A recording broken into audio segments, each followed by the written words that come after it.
Hoje, dia 11 de abril, é o Dia Mundial da Conscientização sobre a doença de Parkinson.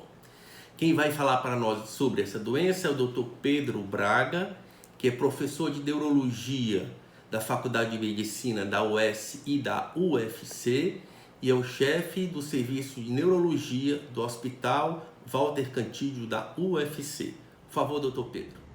Olá a todos. Inicialmente eu gostaria de agradecer ao professor Ricardo Pereira pela oportunidade de falar de um tema tão relevante para a nossa sociedade. Dia 11 de abril foi definido como Dia Mundial de Conscientização da Doença de Parkinson, com o objetivo de esclarecer sobre o diagnóstico dessa doença e também sobre os principais recursos terapêuticos disponíveis para gerar uma melhor qualidade de vida dos nossos pacientes. A doença de Parkinson foi descrita a primeira vez há cerca um pouco mais de 200 anos e ela apresenta uma grande variabilidade de sintomatologia, muitos deles não reconhecidos pelos próprios pacientes. Trata-se também da segunda doença neurodegenerativa mais comum do mundo, tornando-se um problema de saúde pública, pois sabe-se que o envelhecimento é o principal fator de risco da doença e nossa população está envelhecendo rapidamente. Falando um pouquinho sobre os principais sintomas da doença, ao contrário do que se imagina, o tremor não é o sintoma mais característico da doença. O sintoma mais característico da doença é a lentidão dos movimentos. O paciente começa a apresentar uma pobreza nos movimentos, uma redução dos movimentos. Muitas vezes o paciente se queixa como fraqueza, o que a gente chama de, na realidade, de uma bradicinesia, uma redução dos movimentos. Além da bradicinesia, os pacientes podem ter tremor, não sendo este obrigatório.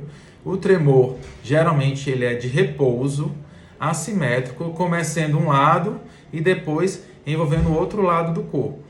Um outro sintoma muito comum na doença é a rigidez muscular, em que os pacientes descrevem que o corpo está endurecido, enrijecido, gerando muitas vezes dor e limitação do movimento. Além de todos esses sintomas motores, os pacientes podem apresentar uma grande variabilidade de sintomas não motores, entre eles depressão, ansiedade, constipação, redução do olfato.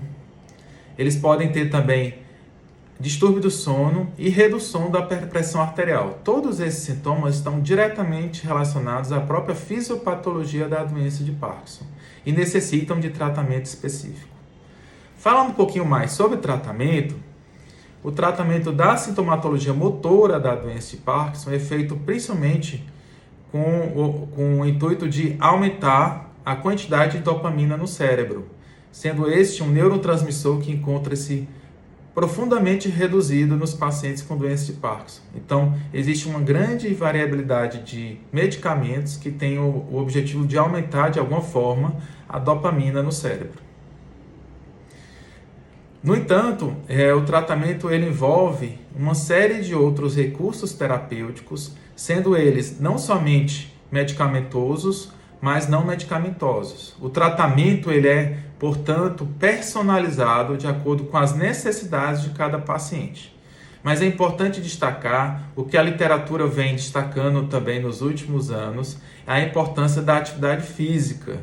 Os pacientes necessitam de atividade física regular, porque sabe que a atividade física ela impacta diretamente na quantidade de dopamina do sistema nervoso central, na melhora do condicionamento físico, dos movimentos dos nossos pacientes. Então, é considerado também um recurso terapêutico igualmente eficaz, né?